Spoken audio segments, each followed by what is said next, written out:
Hello everyone and welcome back to an update video for Vanilla Tweaks, which is a resource pack picker focused on smaller and subtle changes that keep the vanilla experience of Minecraft intact. Before we get to the latest round of changes for the Copper Age drop, let's have a quick tutorial on how to use the website. At the top of the resource pack picker, you can select which version of Minecraft you would like to select your tweaks for. These tweaks are all split into different categories. When you open one up, you can then start to make a selection from the different packs. When hovering over a pack, you'll see a preview of what it does on the side. If you wanted to select everything inside of a single category, then you got the pickle button here. And any conflicts between packs will be highlighted by colors. And when you hover over them, it tells you what it's incompatible with. You can also change the order in which the packs appear on the side here to prioritize one over another. And then the download button is directly below this list. And if you don't know how to install a resource pack after you've downloaded it, you can click this button. It's a nifty tutorial that will run you through all the steps to get your resource pack into the game. Okay, first one is a simple change related to the copper golem. A lot of you have probably been playing around with these new additions and notice that they make a lot of sound. That's why it's probably no surprise to learn that they've been added to the peace and quiet section. Although you'll need to go into the subcategory for mobs, and here they are, quieter copper golems. Their sounds have been reduced by 95%. This next new addition comes from a suggestion I've seen in my comments. It's probably appeared all over the Minecraft community since these new items were added to the game.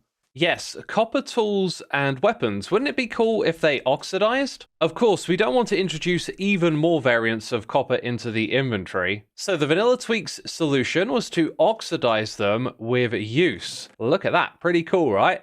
The more you use your tools, they'll slowly change and become more and more oxidized. So each quarter of a copper tool's durability is dedicated to one of the 4 different stages of oxidization. Now, some of you are probably wondering if this is compatible with the Diminishing Tools resource pack. This will make your tools and weapons look more worn down the more you've used them. The back end of this pack actually received a complete overhaul, probably getting it prepared for the copper tool oxidization, which unfortunately is not here as of yet. You can see this is compatible with the copper tools, just not with the oxidization feature too. That'll be coming at some point in the future. So I've traveled to the end dimension to check out Mojang's mysterious new addition, the end flashes. Why they added them, I'm not so sure. But the next one we're going to see will have some more fidelity to it.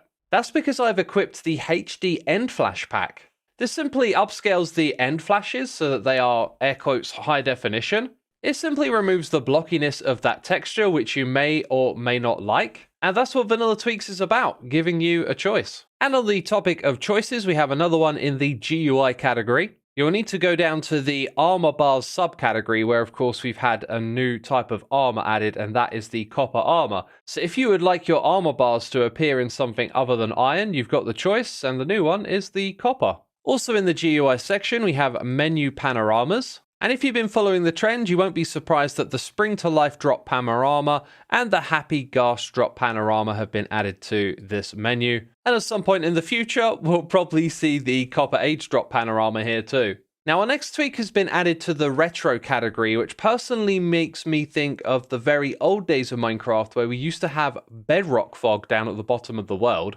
That's what classic fog makes me think of, but its pop-up reminds us that this is the pre-1.21.6 change to fog in the world. If you need a reminder, the preview image on the side gives you a good idea of what the difference between how Minecraft used to look and how it now looks is. And while we're in the retro category, if you like your old spawn eggs, the Copper Golem was added to this collection. And one of the best Vanilla Tweaks packs got an update. You probably saw this coming.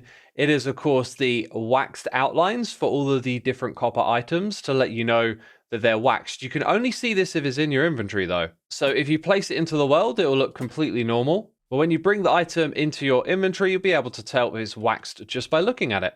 This one's been updated for all of the new copper items. If you like the consistent helmets pack, the copper one's been added to this. I'm not sure if the chainmail one is supposed to be, though.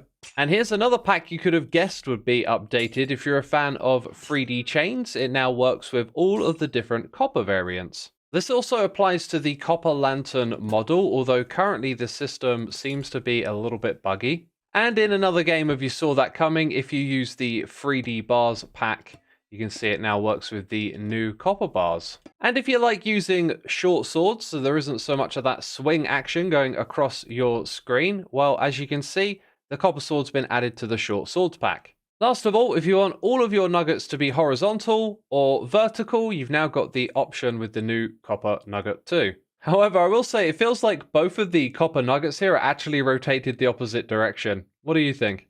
Next, a couple of small additions. If you're a fan of the unique painting picker, which gives each painting its own unique texture, Dennis has been added to this collection. And similar with our record discs, the Music Disc Redstone Preview Pack adds the redstone signal strength to the end of these discs. That's been updated for the new Lava Chicken record, which has a signal strength of 9. And remember, when a Vanilla Tweaks update drops, there are often lots of smaller fixes, so always a good idea to update the whole of your resource pack. Quieter creakings were overriding other sound packs, and the anti-alias font had an issue with the backslash character. And if you've used any of these shader packs on the website and noticed some issues with them, please do go and update your pack, because IO Blackshaw has been helping keep the shader packs working. And on that note, shout out to the Vanilla Tweaks team who keep this amazing resource pack picker running. They also have a Discord server. If you're interested in becoming a part of the Vanilla Tweaks community, then check out the link on their website. And that's it from me this one. I hope you enjoyed my coverage of the latest round of Vanilla Tweaks updates, and I'll see you soon in another video. Take care. Bye-bye.